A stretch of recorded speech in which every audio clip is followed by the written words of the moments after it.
Baru, karya Nur Halimah.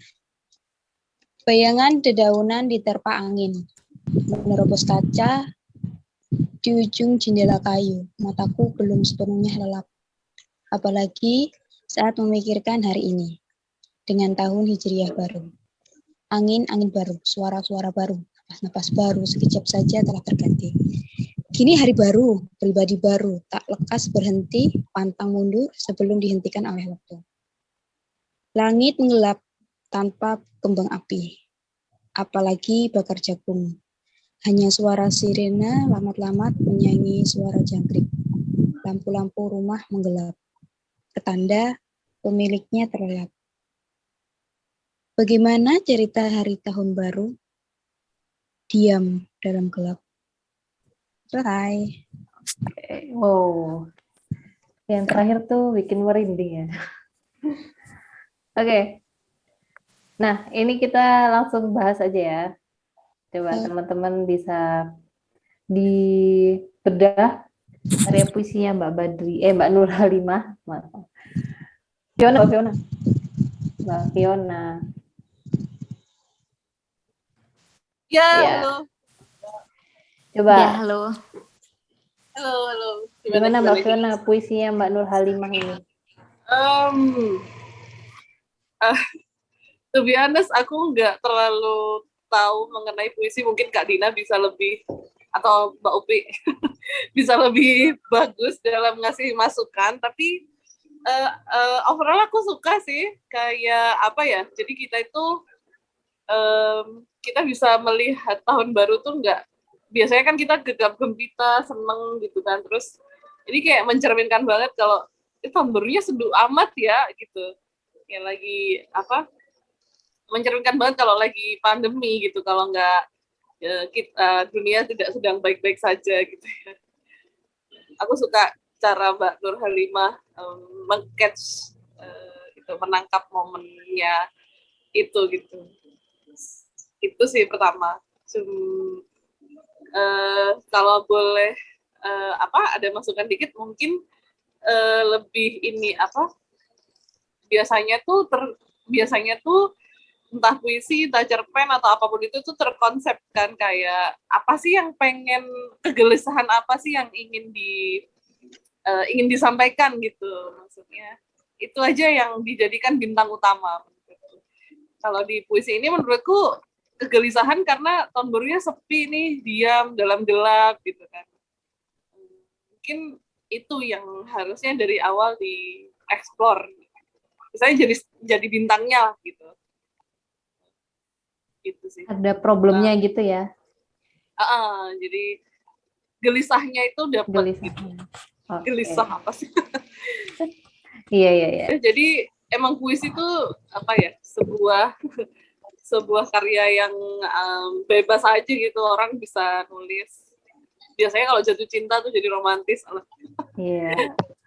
Cuman itu sih masukan buat Mbak Nur Halimah, terus aja, udah bagus sebenarnya secara overall, menangkap momen dimana kita nggak bisa lagi ini gitu, nggak bisa lagi kayak dulu gitu kan.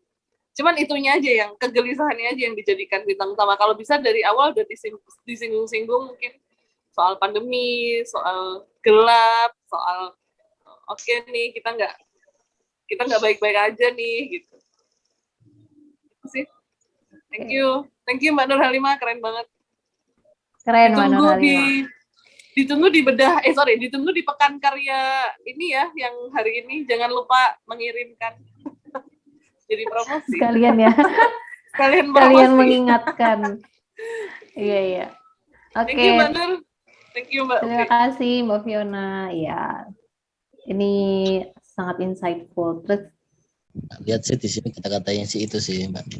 Itu saat nulis puisi sih mungkin dalam sebuah kejenuhan ya. Kejenuhan akan perubahan. Jadinya kayak menyemangati diri dan seperti mengikhlaskan loh. Tak lihat mengikhlaskan itu kayak tanpa kembang api, apalagi bakar jagung, kan mengikhlaskan keadaan. Kalau dari memaksakan diri untuk berubah, yaitu gini, hari baru, napas baru, suara-suara baru. Dari pribadi baru tak lekas berhenti pantang mundur itu kayak kelihatan gitu. Gimana juga harus berubah nih dengan keadaan yang baru gitu. Jadi penggambarannya cukup jelas ya Mas ya.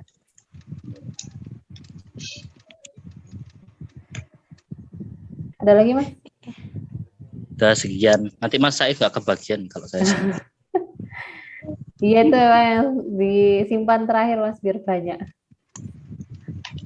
Oke, makasih Mas Rahmat. Oke, Sama-sama. sama-sama. Oh, ini semakin ramai teman-teman. Mas Saif dong. Mas Saif. Baik. Terima kasih Mbak Opi. Gimana kabarnya Mbak Opi? Sehat, alhamdulillah. Di Surabaya apa di Jogja? Di Surabaya. Baik. Terima kasih Mbak Opi waktunya. Jadi setelah saya baca ya, ada beberapa hal yang menurut saya itu perlu saya sampaikan. Yang pertama, puisi ini sangat sederhana ya, tetapi dengan bahasa yang mengalir. Dan bahasa yang sederhana ini tentunya cocok kepada, maksudnya gini, puisi yang sederhana itu berarti memiliki pangsa tersendiri. Ya, karena memang kalau saya pernah belajar tentang ilmu ini sastra Arab, itu ada istilahnya muqtadul hal ya. Muqtadul hal itu artinya menyampaikan gagasan kita sesuai dengan situasi dan kondisi orang yang kita ajak bicara. Dan saya kira nanti puisi dari Mbak Nur Halimah ini akan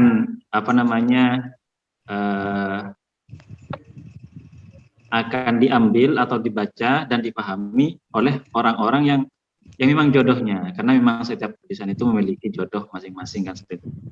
Kemudian yang kedua memang mengalir ya, walaupun mungkin dalam segi rima ini bukan tipe puisi saya dan juga mungkin bukan tipenya puisinya Mbak Dina ya.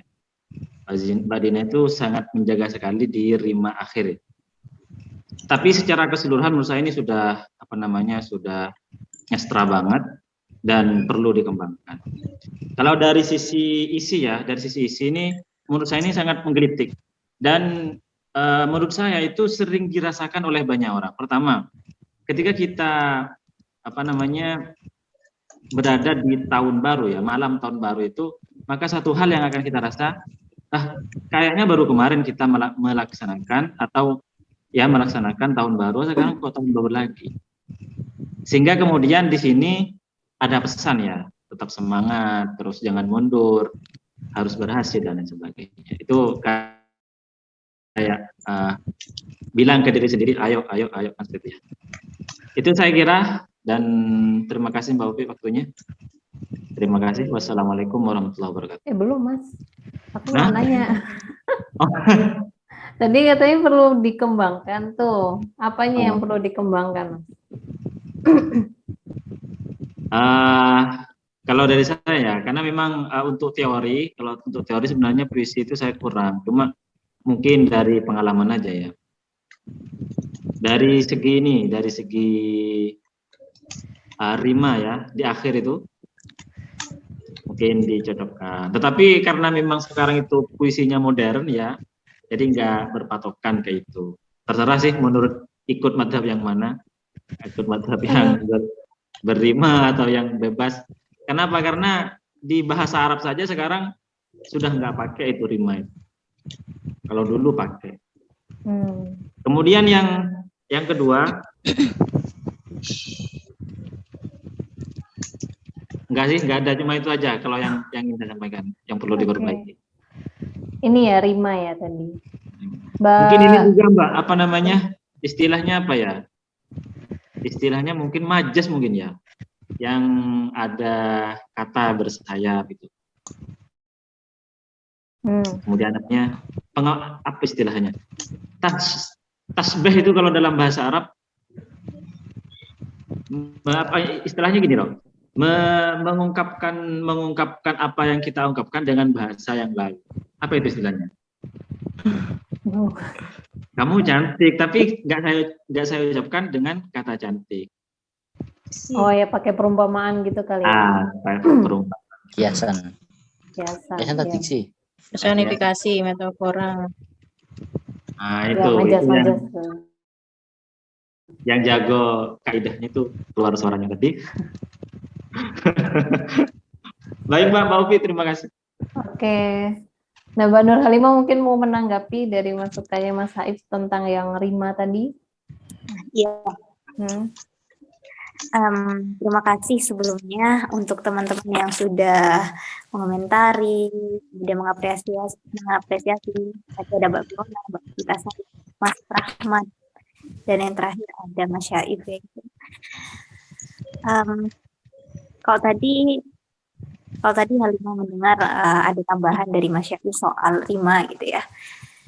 Memang setiap yang buat puisi itu punya mazhab tersendiri, salah satunya Halimah.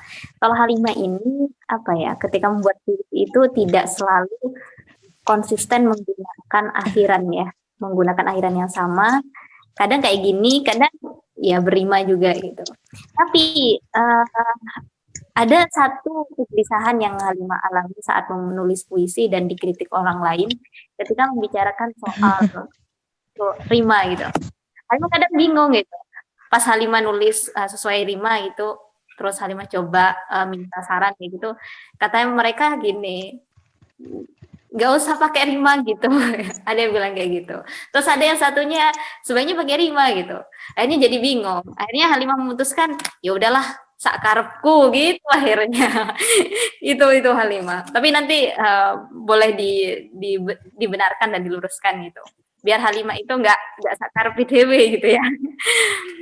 Terus tadi soal majas, ya Halimah juga merasa sih kalau di puisi yang ini Halimah juga ngerasa begitu, tidak ada majasnya gitu.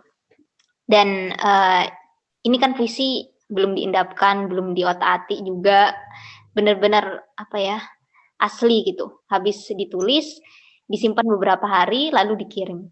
Jadi beruntung kalau hari ini dibedah gitu. Jadi Halimah bisa introspeksi diri dan nggak simpen aja.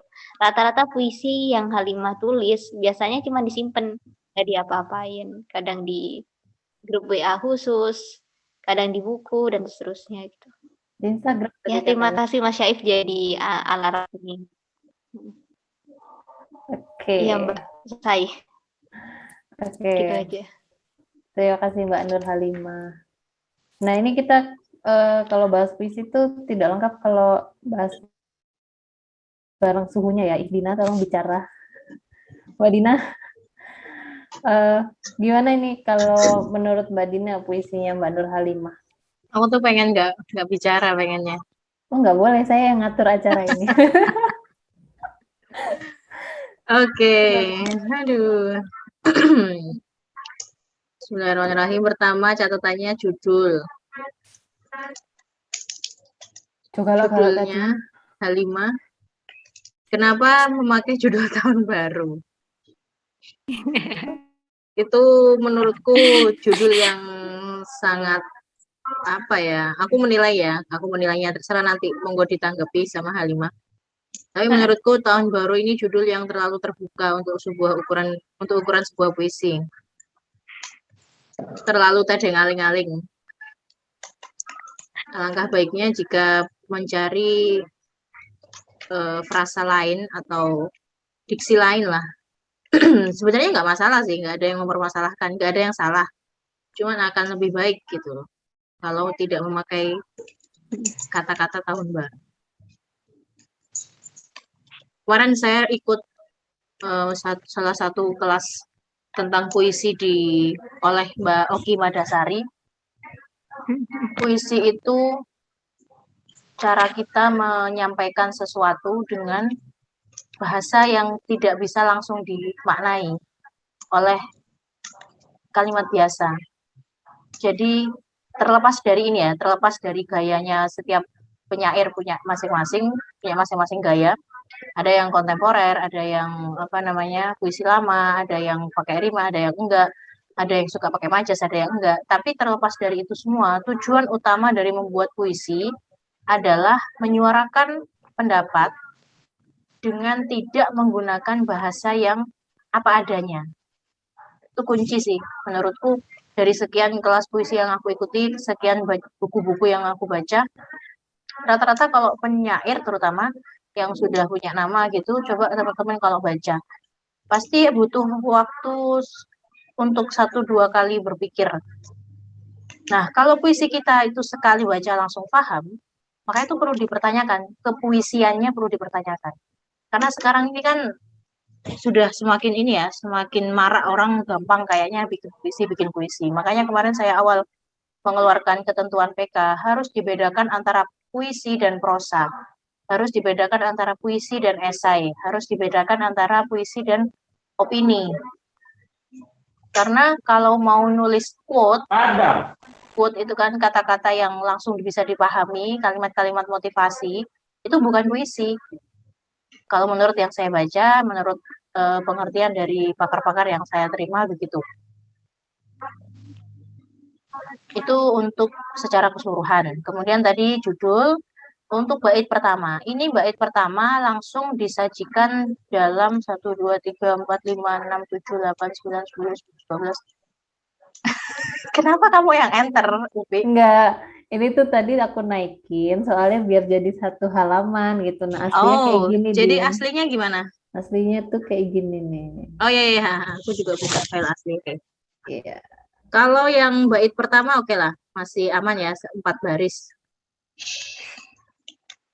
Bayangan dedaunan diterpa angin menerobos kaca di ujung jendela kayu. Mataku belum sepenuhnya lelap, apalagi saat memikirkan hari ini dengan tahun hijriah baru. Baris 1, 2, 3 aman. Masih cukup aman sebagai sampiran atau awal puisi. Baris keempat saya kurang cocok ya, karena terlalu bertele-tele. Kalimat puisi itu harus lugas, cepat, dan misterius. Kalau misterius nggak harus sih, tapi buat orang berpikir apa sih sebenarnya maknanya gitu. Meskipun mungkin ada orang yang gampang memahami puisi, tapi buat jadikan puisi kita itu adalah sesuatu yang apa ya, istimewa. Istimewanya itu dengan membawakan pesan yang khusus yang tidak gampang langsung dipahami. Sebenarnya masih jadi pertentangan sampai sekarang. Puisi yang bagus adalah puisi yang susah dipahami. Cerpen yang bagus adalah cerpen yang idenya keren atau idenya susah dipahami, misalkan kayak yang apa namanya surrealis gitu kan. Itu tipis sih antara merasa keren atau merasa nggak merakyat, nggak membumi. Ya kan, kita buat apa menulis sebuah karya tulis tapi nggak bisa dipahami orang. Ini juga masih jadi kontroversi antara kamu mau nulis sesuatu yang keren, tapi di satu sisi kamu mau nulis sesuatu yang harusnya bisa diterima orang dengan baik. Menurutku untuk puisi gimana, kenapa enggak kalau bisa keduanya? Keren tapi juga bisa dipahami. Cuman cara memahaminya juga butuh proses yang keren gitu, yang harus buat orang berpikir keras gitu. Jadi yang baris keempat ini Halimah sepertinya bisa dipersingkat ya, karena bertele-tele. Apalagi saat memikirkan hari ini dengan ada saat, ada dengan. Di dalam puisi tolong diminimalisir penggunaan kata hubung. Yang dengan, kalau memang tidak perlu, sudah bisa dipahami, lebih baik dihapus. Bait kedua, ini yang panjang banget. 89. Sebenarnya nggak masalah sih, cuman lebih enak kalau dipotong. Karena kita membaca itu kan butuh nafas ya. Nafas, biar nggak terlalu ngos-ngosan. Kalau yang sekiranya sejenis kayak baru gini, angin-angin baru, suara-suara baru, napas-napas baru, sekejap saja telah terganti. Oke, langsung bisa diputus, dimasukkan bait baru lagi bawahnya. Kini hari baru. Ini itu kan satu penjelasan situasi, penekanan situasi, setting waktu. Lebih baik dipisahkan. Meskipun masih dalam satu setting misalnya ceritanya, cuman di sini ada penekanan ini. Pribadi baru tak lekas berhenti pantang mundur sebelum dihentikan oleh waktu. Nah, ini oleh ini bisa dihapus nggak kira-kira menurut Halimah? Olehnya bisa dihapus nggak? Sebelum dihentikan waktu. Itu bisa nggak? Maknanya artinya sama nggak? Sebelum dihentikan oleh waktu sama sebelum dihentikan waktu. Kalau artinya sama dengan membuang kata hubung, maka lebih baik dibuang saja. Terus langit menggelap tanpa kembang api, apalagi bakar jagung, hanya suara sirine. Lamat-lamat menyaingi suara jangkrik, lampu-lampu rumah gelap. Ini ada gelap di atas, ada gelap di bawah. Kalau kita pahami satu bait utuh ini, bisa kita simpulkan bahwa langit menggelap, langit itu sebagai frame global, kemudian lampu-lampu rumah sebagai frame yang lokal, yang lebih dekat kepada penulis, kepada penyair. Jadi caranya si penyair mengamati situasi dari sesuatu yang global, kemudian turun ke yang lebih dekat. Istilah langit menggelap, turun ke penilaian visual, langit ya, visual, tanpa kembang api itu visual. Bakar jagung itu antara visual dan aroma, kemudian suara sirine, suara. Jadi ini ada audio, ada visual. Di dalam puisi itu ada beberapa pemanaan, makanya pentingnya memaksimalkan panca indera ketika membuat puisi itu kita harus menggunakan kelima indera kita secara maksimal, kalau perlu indera keenam untuk memberikan penafsiran yang sedetail-detailnya.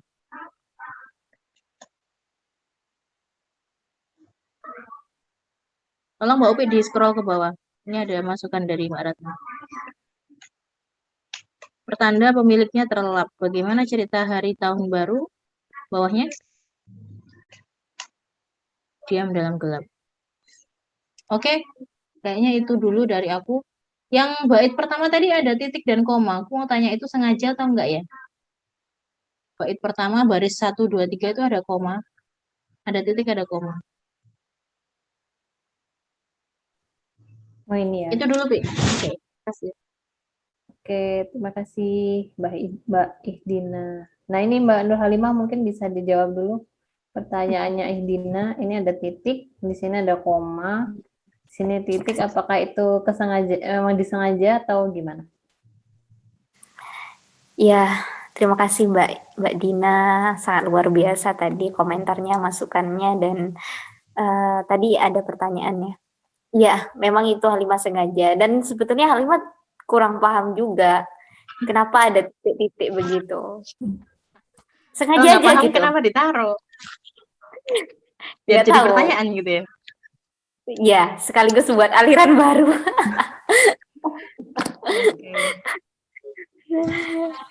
Mbak, tadi ada hal yang pengen Halimah tanyakan.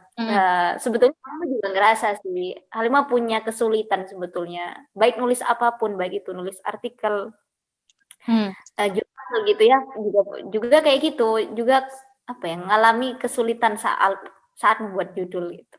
Termasuk puisi gitu. Jadi dipangkas aja jadi tahun baru gitu. Shortcut gitu ya? Iya, ini sebetulnya nggak ada judulnya awalnya, baru pas mau dikirim dikasih judul gitu. Ketahuan. Mungkin ada tips. Aku punya catatan tips membuat judul. Mana ya? Judul itu mana ya? Judul itu ada 3 syaratnya. 1, tidak lebih dari 7 kata.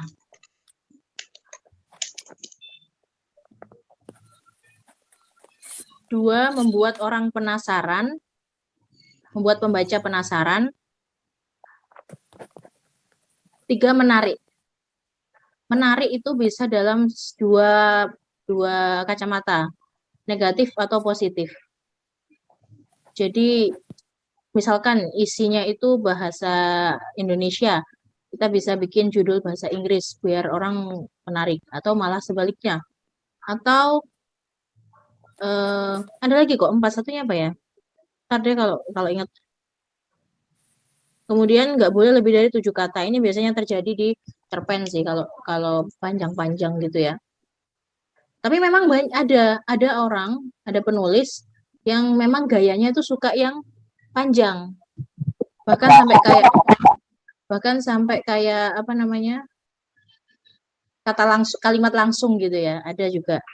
Cuman itu kurang disukai sama redaktur media nasional. Ini Jenar Maisayu kalau nggak salah yang agak panjang tuh judul novelnya.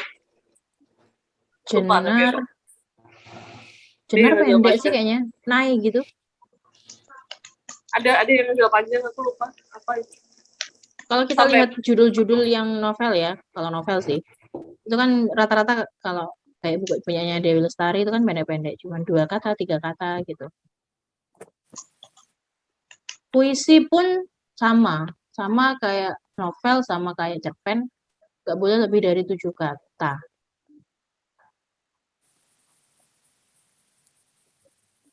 Aku masuk boleh? Boleh. Oke, menurut Halimah soal judul ya, ini mungkin bisa diperdebatkan, cuman aku selalu aku pas baca karya orang yang udah punya nama ya, kayak ya let's say you name it lah, Dewi Lestari atau Andrea Hirata atau ya siapalah, J.K. Rowling mungkin. Biasanya judul dia itu sangat berkaitan sama konflik utama di cerita dia. Gimana ya ceritainnya? Gimana ngomongnya? Jadi dia itu istilahnya merangkum si konflik utama itu tadi. Misalkan misalkan kayak Dewi Lestari yang terkenal deh, itu dia nulisnya ngasih judulnya Perahu Kertas atau Recto Verso gitu kan. Nah itu sebenarnya ya Recto Verso itu kata Dewi Lestari nih. Kalau yang belum pernah nonton Recto Verso mesti nonton, itu keren banget. Nah jadi kalau kata Dewi Lestari, Recto Verso adalah aku nggak tahu apa ya, tapi intinya di subjudul dia adalah oh ini cinta yang nggak keungkap nih gitu, cinta yang nggak sempat diungkapin. Nah jadi dari judul aja kita tuh udah kayak bisa baca arah novel dia gitu, bisa baca misalnya Mbak Nur Halimah mau nyeritain tahun baru nih, cuman tahun baru yang kayak apa gitu.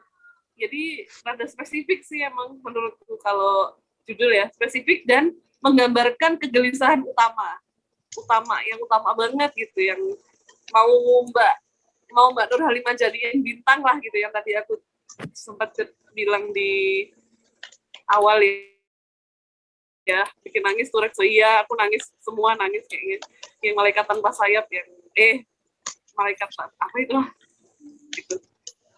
Malaikat juga tahu, bagus. Nah itu jadi itu sih Mbak, sepengalaman aku baca ya. Jadi konsepnya aja dulu, puisinya mau apa sih yang paling digelisahin nih. Misalkan tadi kalau tak baca ya dari Mbak Nur Halimah, yang paling digelisahin adalah oh aku lagi tahun baru, gak ada teman, gelap, sendirian, dan dunia juga sedang merayakan kayak gitu. Dunia sedang baik-baik saja. Nah itu tuh yang dijadiin judul gitu, yang dijual istilahnya. Jadi pembaca kayak oh kejual. Selain yang kata Mbak Dina tadi ya, yang bikin penasaran, terus harus berapa kata dan lain-lain. Keren Mbak Fiona masukannya. Dan ini ada pertanyaan dari Ratna tadi. Kalau puisi kapitalisasi kata benda ada pengecualian nggak? Kak Dina mungkin bisa menjelaskan. Setauku memang dia kena lisensi Puitika itu, maksudnya nggak apa-apa gitu loh. Tapi tergantung sih kembali ke penulisnya lagi, mau ikut aliran yang mana gitu. Cuman memang lebih bebas, lebih bebas. Jadi apakah puisi itu sebebas itu, Mbak Dina? Ya apa ya? Aku juga bingung. Mbak Upi pernah ngedit puisi nggak? Kalau puisi karena aku tidak terlalu paham pakemnya ya, jadi jarang tak edit puisinya. Kadang kita yang ngiranya typo, itu aja ternyata enggak gitu. Saya pernah soalnya. Emang sengaja dari penulisnya begitu Bener. gitu ya. Yang paling sederhana aja, setiap awal baris, itu kan nggak harus kapital. Enggak, itu nggak harus. Terserah, kalau penulisnya pengen dia nggak kapital, ya udah, nggak masalah itu.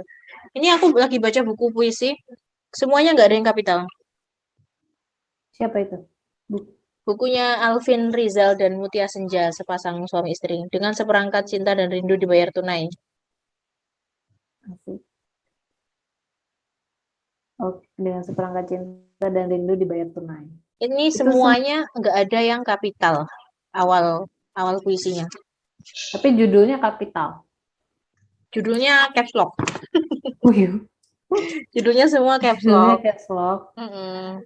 Tapi di puisinya sendiri Ya. semuanya huruf kecil ya. Oh. Egoistis penulisnya. Gak juga sih kalau egois, tetap ada yang kritik kok, tetap ada yang kasih masukan, kritik, saran, dan diterima. Biasanya yang kritik yang kayak gitu tuh dari segi apanya, Mbak Dina? Dari segi isi sih. Oh, isi. Isi, Untuk bahasa. stylenya enggak? Kalau Stylenya ejaan enggak. Karena misalkan aku pribadi ya, aku tuh ngaruh banget dulu waktu sampai sekarang proses apa namanya belajar memahami puisi. Setiap habis baca puisinya siapa, terus aku bikin, pasti akan ngikut tuh stylenya. Kecuali kalau udah lama banget nggak bikin puisi, terus bikin baru itu mungkin yang benar-benar styleku mungkin. Yang kata Mas Aif tadi sukanya yang rima-rima. Iya, Ngerti kalau banget. Dina terkenalnya di situ ringnya. Mbak Nur Halimah mau bertanya lagi? Iya, Ya, itu Mbak boleh. Dina. Oh ya. Halimah sempat diskusi sama teman. Dia ngasih tahu ke Halimah kalau puisi itu apa ya agak bebas gitu kan ya. Penulisannya itu ada yang kayak bentuknya baitnya itu kayak piramida gitu, terus ada yang piramida balik kayak gitu. Jadi kayak kalau Halimah sebagai seseorang yang tidak mendalami puisi itu kayak, kok sebegitu luasnya gitu. Tipografi itu. Tadi Halimah sempat mau mengamini apa yang sempat ditulis Mbak Ratna di kolom chat gitu ya, egoistis penulis ya.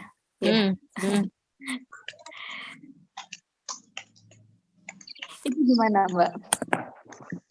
Gimana ya? Ya itu lagi kembali ke tipenya. Kalau yang tipografi itu ikut gayanya siapa itu Rek? Yang Winka kasih itu loh. Sutarji. Sutarji ya betul. Wah ini ada Republik Puisi nih. Ivan. Apa namanya? Republik Puisi apa Universitas Puisi, Ivan? Itu stylenya Sutarji. Dia suka bikin yang tipografi. Jadi misalkan kita mau nulis puisi harus benar-benar diatur tuh spasinya biar jadinya itu nanti tulisannya itu akan berbentuk apa, membentuk huruf apa atau membentuk model apa itu harus jelas. Jadi harus teliti ketika spasi-spasi per barisnya itu. Itu kalau dari segi tipografi. Tapi isinya cuma gitu tok. Winka sihka gitu. Itu apakah dia akan mengatakan puisi itu nggak ada artinya? Nggak mungkin. Marah dia kalau dibilang kayak gitu kan. Dia pasti akan pasti akan mempunyai arti, mempunyai maksud tersendiri membuat seperti itu. Dan benar yang ditekankan Halimah berkali-kali di awal, kalau misalkan membuat puisi atau bahkan tulisan-tulisan lain memang harus butuh pengendapan. Jadi Itu Mbak jadi semakin diendapkan dengan bukan lama ya, dengan baik, dengan pengendapan yang diberi pupuk yang baik juga, nutrisi-nutrisi kekayaan tulisan yang baik, maka tulisan akan menjadi semakin baik. Beda kalau pengendapan tapi dilupakan, itu ya udah nggak diapa-apain berarti. Di antaranya pengendapan itu tujuannya untuk memunculkan style-style tadi, mau yang style seperti apa, mau yang berima atau mau yang lebih ke tipografinya atau mau bikin yang pengulangan-pengulangan. Jadi ada yang saya pernah bikin aku sudah lama tidak membuat puisi, setiap bait ada awalnya seperti itu. Itu ada namanya sendiri jenis puisinya. Gitu.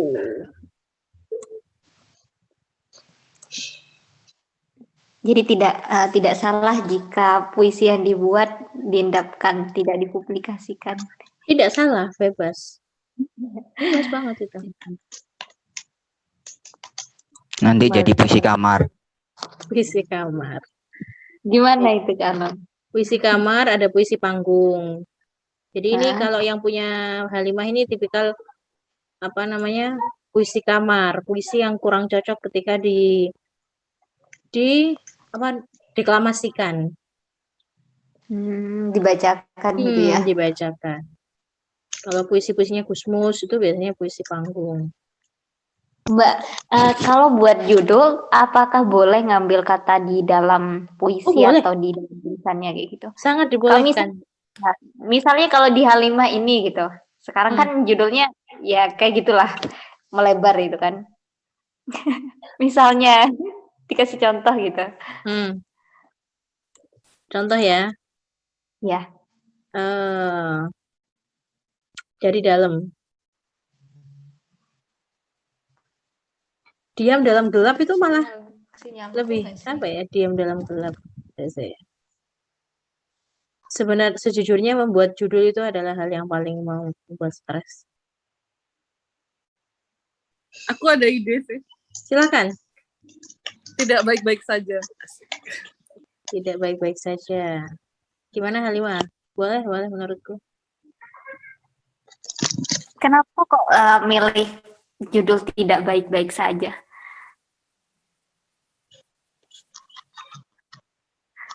Kenapa? Kenapa milih tidak? Kenapa gitu? Ya, soalnya dari puisinya Mbak Nur Halimah kayak nggak baik-baik aja gitu.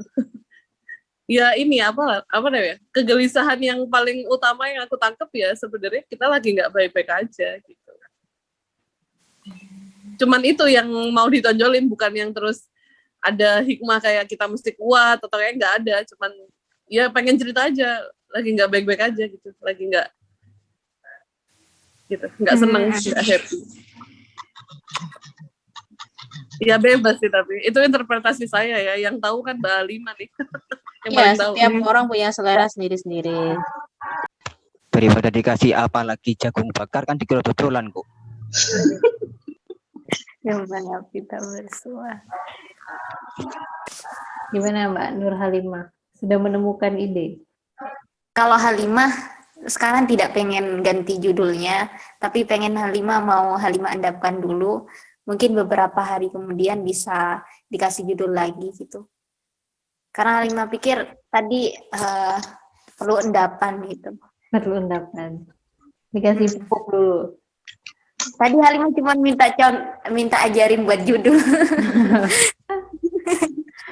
Kalau gini Halimah, kalau memang dari dalam isinya nggak ada yang masuk, nggak apa-apa. Kayak Mbak Fiona tadi, ambil dari luar. Nggak harus memaksakan dari dalam isi. Bahkan orang kadang bikin puisi kan judulnya dulu ada yang seperti itu. Terus isinya nggak ada yang sama dengan judulnya, nggak masalah. Yang penting secara diksi nggak ada, tapi secara makna harus ada, harus masuk. Halimah nggak perlu minta rekening Dina ya, nggak perlu. Mungkin sebelum terhenti waktu juga bagus. Sebelum terhenti waktu. Atau sebelum dihentikan waktu.